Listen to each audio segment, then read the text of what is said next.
રોટલી તૈયાર છે. આજે બનાવશું આપણે ચૂરમો. 3 રોટલી લેશું,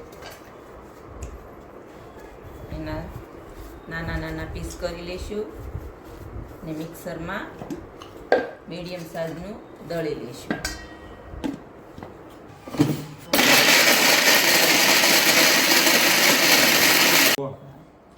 મીડિયમ સાઈઝનું ઝીણું કરી લીધું છે.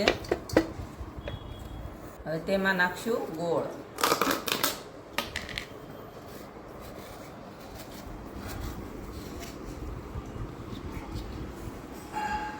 ગોળ નાખી દીધો છે. હવે આપણે એને થોડુંક છોડી લઈશું.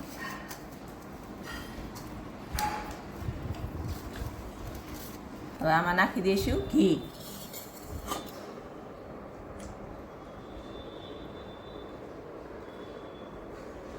પાછું આને મિક્સ કરી લઈશું.